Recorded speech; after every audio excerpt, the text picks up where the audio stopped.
Kembali lagi bersama kami dan saat ini kami masih membahas terkait dengan pencegahan atau penanggulangan virus COVID-19 di Kota Bandung khususnya, masih bersama dengan narasumber saya Dr. Dini. Dokter, bisa dijelaskan lagi kepada masyarakat sebenarnya untuk apa yang bisa dilakukan, simpelnya deh yang bisa dilakukan oleh masyarakat untuk mencegah penularan dari COVID-19 ini?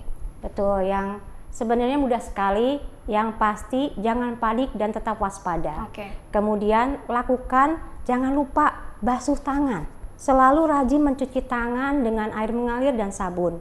Kalau ada pakai hand sanitizer juga boleh. Kalau lagi berpergian ya. Betul.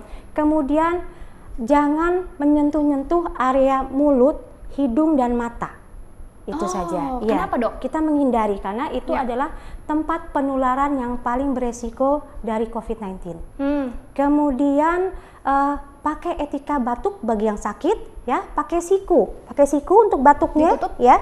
Kemudian kalau misalnya pakai tisu itu boleh juga, tapi dibuangnya jangan sembarangan. Kadang-kadang pakai tisu nih, tapi dikantongin. Nah, betul. Terus kemudian pakai tisu, tapi buangnya sembarangan, seperti itu. Terus kemudian jaga imunitas diri sendiri. Terus kemudian social distance atau physical distance. Kemudian apabila sakit, konsultasikan ke fasilitas kesehatan terdekat. Nah, agar kita tidak panik gitu dok, sebenarnya ketika kita bagaimana cara mendeteksi bahwa wah ini kayaknya kita harus ke rumah sakit nih. Misalnya gejalanya memang sudah akut atau misalnya kita sudah tidak bisa menghandle sendiri, mungkin tidak bisa menggunakan obat-obat yang misalnya kita biasa gunakan, atau gimana sih dok sebenarnya? Biasanya dilihat dari kasusnya sendiri. Misalnya kalau emang orang tersebut sudah biasa batuk pilek karena alergi, dia bisa menangani sendiri, tidak perlu ke rumah sakit atau ke fasilitas kesehatan. Kalau misalnya kok nggak biasanya nih ada demam 38 derajat atau lebih ya, terus kemudian batuk pilek atau batuk aja, pilek aja, terus kemudian ada nyeri tenggorokan dan itu masih bisa dipakai dengan obat-obatan yang dia biasa pakai kan. Biasa orang yang sudah pernah terkena batuk pilek itu dia sudah punya obat-obatan sendiri. Itu tidak perlu ke rumah sakit atau ke fasilitas kesehatan. Nah kalau misalnya parah sampai sesek atau misalnya batuk pileknya lama nih sembuhnya ya, bisa datang ke fasilitas kesehatan terdekat. Kemudian bagaimana kalau misalnya nggak bisa ke sana, ke fasilitas kesehatan terdekat, kemudian ada sesak, hubungi 119. Yang menjadi trigger itu berarti sesak nafas dok atau kondisi umum dari pasiennya. Kadang-kadang panasnya tinggi sekali, terus kemudian memang sih yang paling gejala yang memperparah biasanya mayoritas adalah sesak nafas. Itu yang harus segera disikapi. Nah, ketika misalnya kita sudah tadi sudah beberapa gejala sudah dokter sebutkan. Ketika misalnya kita harus memutuskan untuk menuju ke fasilitas kesehatan, biasanya jaraknya berapa hari sih dok? Tergantung kondisinya juga ke pasiennya. Apakah dia ada penyakit penyerta atau tidak? Nah, penyakit penyerta ini seperti apa? Penyakit penyerta itu atau comorbid seperti misalnya hipertensi, demam, diabetes mellitus, ya seperti itu salah satunya. Atau asma atau TBC, dia biasanya kondisi-kondisi seperti ini dengan adanya virus COVID-19 ini akan memperparah kondisinya. Itu biasanya kalau udah sesek hubungi 119. Kalau misalnya ya batuk pilek udah diobatin tapi kok dengan istirahat tidak sembuh, boleh ke fasilitas kesehatan terdekat. Jadi intinya sebenarnya kondisi tubuh ini sendiri kita yang tahu sebenarnya ya. Kayak berapa jaraknya itu kita yang tahu, karena mungkin kalau bukan menyepelekan penyakit sih dok, karena mungkin udah tahu kali ya kalau misalnya pilek biasanya berapa hari, 2 atau 3 hari terus tiba-tiba nggak sembuh, atau misalnya kalau makin tambah buruk apalagi disertai sesak nafas, itu baru boleh menghubungi fasilitas kesehatan. Dan jangan lupa kalau memang kita sakit, ke fasilitas kesehatan atau keluar rumah itu harus pakai masker. Harus ya dok ya. Wajib untuk yang sakit sekali lagi menggunakan masker. Nah, untuk penanggulangan di Kota Bandung sendiri apa sih yang dilakukan dok? Misalnya oleh puskesmas misalnya terus melakukan sosialisasi meskipun di tengah wabah seperti ini. Dok, apa upaya yang dilakukan? Sudah ada surat edaran dari Bapak Wali Kota, surat edaran nomor 443. Terus kemudian ada instruksi dari pemerintah sendiri untuk stay at home selama 14 hari.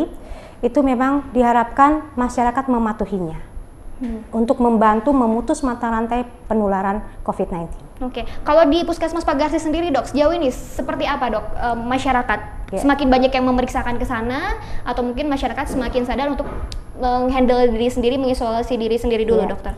Kita di Puskesmas giat melakukan penyuluhan ya, baik di dalam gedung atau kita pakai poster disebar kepada kader-kader RT RW, kemudian ke lintas sektor, ke kelurahan atau kecamatan kita sebar.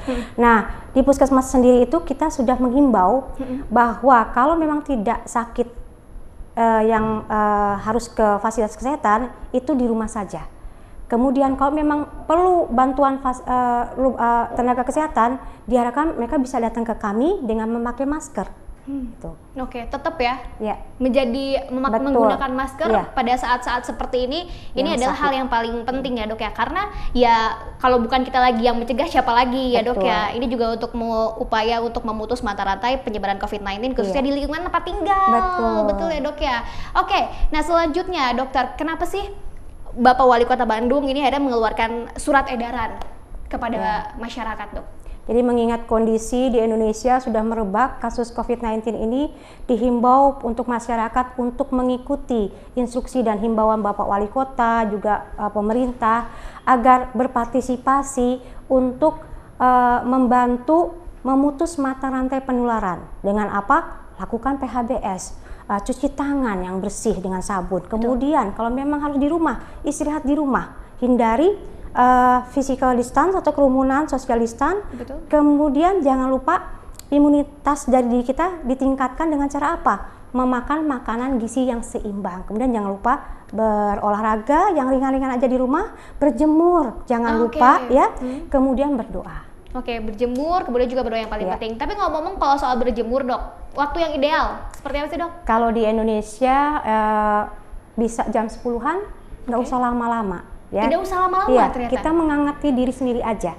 Tapi lihat juga kondisinya, kalau dia memang harus isolasi dengan batuk pileknya, mungkin dia sebaiknya di dalam rumah aja dengan makan yang bagus ya. Tidak usah lama-lama. Berapa menit dok? Sekitar 15 menit cukup? Cukup. Waktu ideal pukul 10? Pukul 10 bisa 15 sampai 30 menit. Tergantung kondisi dari orang tersebut.